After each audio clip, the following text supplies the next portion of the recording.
이른바 하여간 저희 신문 다독 분석한 걸 보면 공통적으로 대북 정책이랄까 외교 분야에서는 상당히 좀 높은 점수를 받고 국내 정치 분야에서 인사, 소통, 국민통합 이런 부분에서 조금 낮은 점수를 받은 걸로 네. 그런 게 이제 대체적인 아마 평가인 것 같습니다. 우리 용 교수님 우리 대통령의 뭐랄까 국내 정치 분야는 어떻게 평가하세요? 조금 좀 아쉬운 점이 좀 있죠. 네. 뭐 인사 문제는 뭐 이미 다 우리 아는 얘기니까 차치하고라도 상당히 이제 갈등과 대립이 좀 많았었어요. 그런데 네. 이제 박 대통령이 이제 원칙과 신뢰의 정치인이다라고 하는 소위 그 브랜드 파워를 가지고 있습니다. 그러다 보니까 정치라고 하는 것은 특히 국내 정치는요.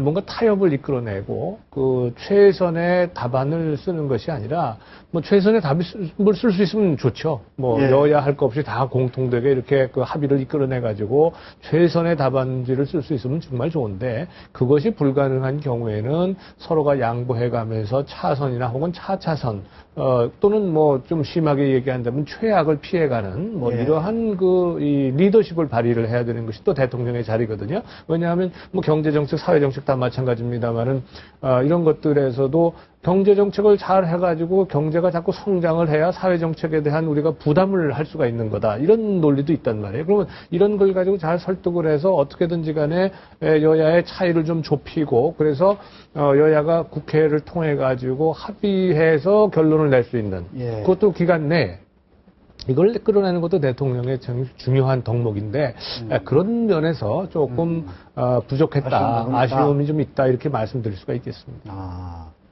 그런데 뭐 사실 강론으로 들어가서 다 분석하기 시작하면 너무 뭐 주제가 그렇죠? 넓으니까. 네. 근데 이제 내일이 대통령 취임 1년이고 오늘은 또 지방선거 딱 100일 남은 날이거든요. 그런데 이제 대통령 지지율이 60%로 왔다 갔다 하는데 야당에서는 중간 평가다.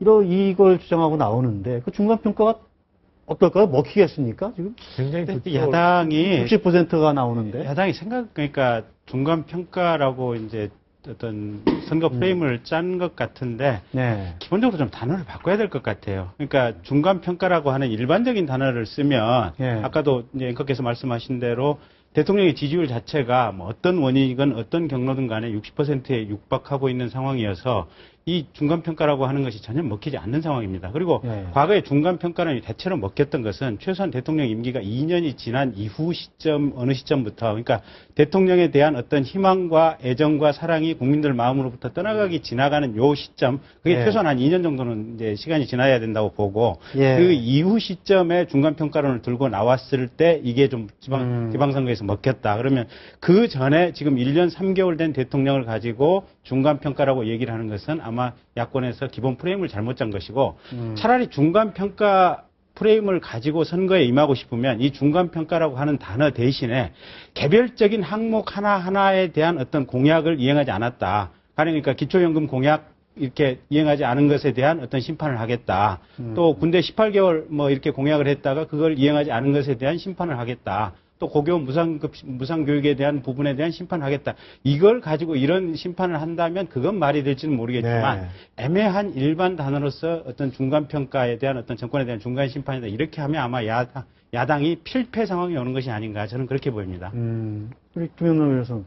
일단 중간평가는 뭐 앞서 말씀하신 대로 그거보다는 오히려 정권 견제론을 야당에서는 들고 나오는 것이 맞을 것 같습니다. 이제 박근혜 대통령이 워낙 원칙을 지키는 정치인 아니면 뭐 타협을 안 하는 이미지가 갖고 있기 때문에 그 반대로 역을 생각하면 그래서 이렇게 강하게 자기 주장을 고수하기 때문에 견제를 해야 된다. 그래서 중앙정부는 뭐 대통령 임기가 4년이 남았습니다만 소위 지방정부, 그러니까 어차피 지방선거 아닙니까? 그래서 지방정부에서라도 야당을 선택해서 중앙정부의 정권을 견제해야 된다. 이런 주장을 펴는 것이 야당의 어떤 선거 전략으로는 저도 그것이 더 옳다고 봅니다.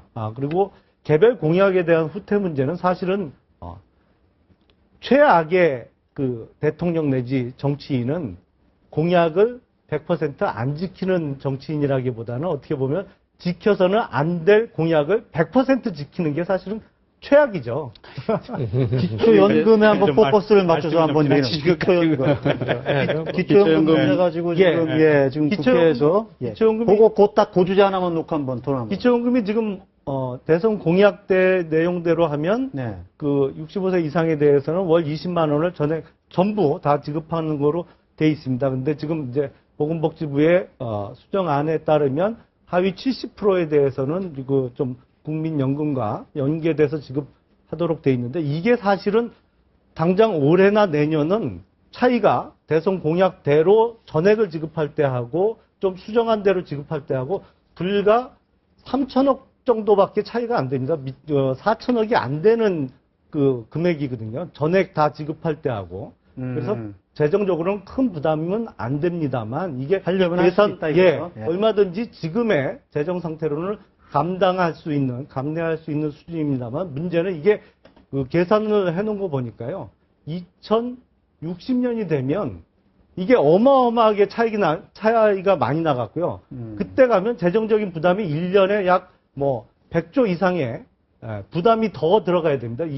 그 연금과 관련해서. 예. 정책 그래서 이제 사실은 박근혜 대통령의 임기, 앞으로 남은 4년 임기 동안만 그 걱정을 한다면 사실 대선 공약대로 전부 모든 분들께, 노인분들께 20만 원씩 지급해도 재정적으로는 큰 부담은 안 됩니다만 앞으로 40년, 50년 후를 계산해 보니까 도저히 그 시점에 가서는 국가 재정이 부담할 수 없는 너무 큰 부담이 오다 보니까 지금부터 아예 설계를 좀 바꾸자 이렇게 된 것이니까 사실 그거 어떻게 보면 자기 미래를 대통령 임기 이후까지 생각하고 그렇죠. 사실 국가 지도자라면 사실은 50년, 100년 후에 그 미래를 보고 설계를 해나가야지 지금 당장 본인의 어떤 정치적인 인기라든지 아니면 약속을 지키는 정치인으로서 대통령으로서의 이미지를 고수하고자 그냥 공약대로 실시했다가 50년 후에 부담할 수 없는 재정 부담이 증가되는 그런 정책의 타당성에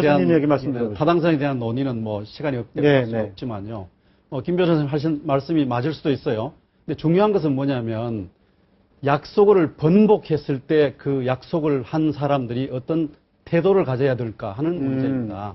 특히 박근혜 대통령처럼 원칙과 신뢰라는 덕목을 가지고 지지도를 쌓고 또 대통령이 되신 분의 경우는 더더욱이 그러한데 자신의 약속을 번복했을 때 그 번복한 연유를 충실히 또 납득 가능하게 설명을 하고 또 약속을 번복한 데 대한 사과 표명을 분명히 해야 합니다. 근데 기초노령연금 문제는 일정하게 박 대통령이 설명을 잠깐 한다고 하셨지만 그것이 과연 충분한가 하는 문제가 하나 있고요.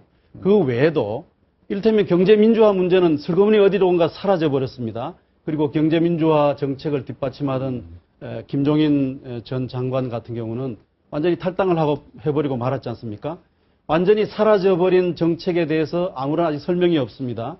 국민 대통합 과제도 역시 대통령 선거 운동 과정에서 했던 그러한 약속들이 과연 집권이 있게 지켜지고 있느냐 아니면 거꾸로 가고 있느냐 이런 이제 문제들이 많이 제기되고 있는데 아직 설명이 없으십니다. 그러나 또 결정적으로 하나 있습니다. 기초자치선거 정당공천제 문제는 아직까지 박근혜 대통령께서 아무런 말씀이 없으십니다. 명기백희 대통령 선거 공약으로 말씀을 하셨고 또 대통령 선거 이후에도 새누리당이 몇 번에 걸쳐서 그것이 당론과 다를 바 없다는 사실을 확인해 왔는데 어느 날 갑자기 이걸 뒤집어 버렸습니다. 그리고 거기에 대한 아무런 납득 가능한 설명, 거기에 대한 사과 조치 이런 것들이 없다는 점이 그 수정한 공약의 타당성 여부와 별개로 대단히 심각한 문제가 아닌가 이런 생각이 듭니다. 옳은 말씀인데요. 보완 말씀드리면 그런 게 30초 넘으면 30초만 할게요. 그 대선 공약이든지 국회의원 선거 공약이든지 이걸 선관위에 등기를 하도록 해서 공약 중에 일정 부분을 가령 한 항목을 어긴다 이랬을 경우에는 해당 소속 정당에 대해서 국고 보조금을 가령 3%씩 다음부터 추후부터 이렇게 삭감한다. 뭔가 이런 구체적인 페널티가 정당법에 도입이 된다면 최소한 어떤 공약 이행에 대한 것이 함부로 공약할 수 없고 공약 이행이 어느 정도 담보되는 시스템을 좀 우리가 제도적으로 갖출 수 있지 않을까 그런 생각이 잠깐만요. 10초만 제가 말씀드리겠습니다. 그거 공약 다 대선 후보 지키려고 하는 것 같습니다. 예, 대선 공약 다 지키려고 하다가 나라 살림 거덜내면 그러니까 공약 자체를 안 해야죠. 자, 보세요. 그러니까 공약 자체가 사실은 속여먹기 사기니까 다 여러분들이 30초 10초 하셨으니까 우리 홍 교수님 이 말씀하시죠. 법으로 해결을 하려고 그러잖아요. 자꾸 이런 걸 규정을 해서. 이게 법이 아니라 정치 영역이거든요. 그러니까 정치 영역에서는 예. 정치 영역에서의 문제를 법으로 해결하려고 그러면 이거는 한도 없고 끝도 없는 겁니다. 그리고 세상에 그 정당이 선거 과정에서 약속한 거를 지키지 못하면 전부 다 벌금 내라. 쉽게 얘기하면. 이런 거 아니겠어요. 이거는 민주주의의 원칙에도 그건 옳지 않은 거기 때문에 우리가 뭐 이렇게 생각은 할 수 있을지언정 현실화시키는 좀 어렵다고 보고 제가 김 교수님 말씀하신 몇 가지 문제에 대해서 좀 말씀드리고 싶어요. 우선 기초연금 문제. 아까 2060년 그러셨는데 제가 보기엔 참 멀리도 보신다. 2060년은 고사하고 2040년만 돼도 우리가 감당하기가 힘듭니다. 우리 경제 능력으로. 왜냐하면 잘 아시겠습니다만 노령인구가 아주 전 세계에서 제일 빨리 지금 늘어나고 있어요. 자, 그래서 잠깐만요. 그래서 기초연금은 뭐 처음부터 수정되지 않으면 안 되는 거였습니다. 그러니까 지금 말씀처럼 애초부터 사실은 이렇게 공약하면 안 됐던 거죠. 그 말씀 드리려고 하는 거예요. 근데 민주당은 이거보다 더 많이 공약을 했어요. 아니요, 훨씬 더. 그러니까 기초연금뿐만이 아니라 복지 전체를 보면, 우리 다 알고 있어요. 복지 전체를 보면, 예산 전부 보면은 민주당이 한 7, 80% 더 많아요. 7, 80%가 더 많았었어요. 자, 어쨌든 간에. 그래서, 그럼 정치인들이 말이죠. 이렇게 공약해놓고 공약을 지키면은 아까 말씀하신 것처럼 나라는 거덜날 거란 말이에요. 후손들한테 전부 다 그 책임 물리는 겁니다. 그러니까 지금 이렇게 지금이라도 수정하자라고 하는 얘기는 제가 보기에는 시의적절한 것인데, 김 교수님 말씀처럼 이렇게 수정을 하려면 대통령 약속한 측에서 사정이 이렇고 저런 사정이 이래서 꼭 지켜야 되겠습니다만은 상황이 허락지 않은 걸 양해해달라는 것을 진솔하게 약속을 설명을 해야 되겠죠.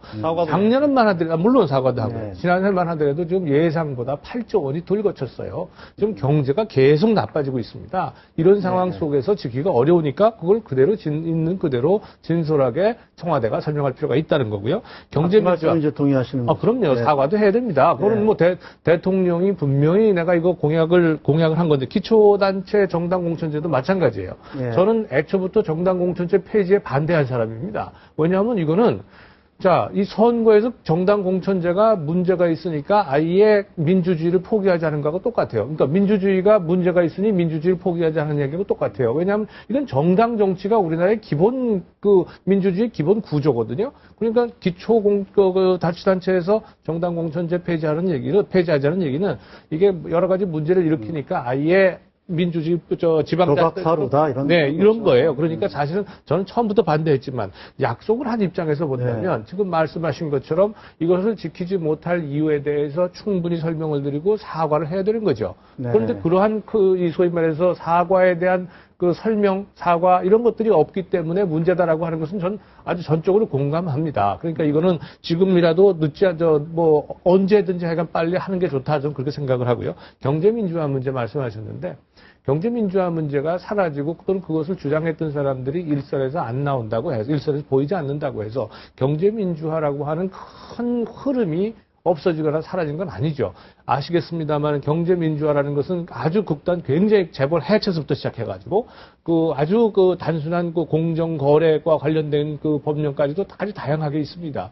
새누리당이 약속했던 경제민주화는 주로 공정경쟁과 관련해서 이 중소기업이나 이런 것들이 대기업의 여러 가지 횡포로부터 이 중소기업을 보호하고 창의적인 경제가 자꾸 일어날 수 있도록 하는 쪽에 좀 초점을 맞춰가고 있는 거지 이 자체가 경제민주화라고 하는 것 자체가 의제가 사라졌다라고 하는 데 동의하기 어렵고 김종인 박사가 이 경제민주화에다가 말하자면 저작권을 가지고 있다.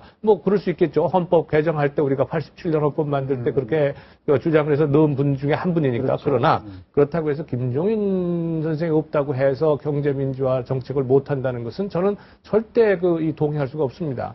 그리고 경제민주화라고 하는 것, 혹은 경제성장이라고 하는 것은 경제적인 상황이라든가 국제 세계 시장 문제 뭐 이런 걸 전부 다 종합적으로 고려해서 완급히 조절이 돼야 되는 것이지, 이것이 분명히 가야 되는 길이기 때문에 다른 거 다 고려하지 않고 무조건 가야 된다. 이건 안 된다. 지금 쟁점이 지금 너무 많은 쟁점이 한꺼번에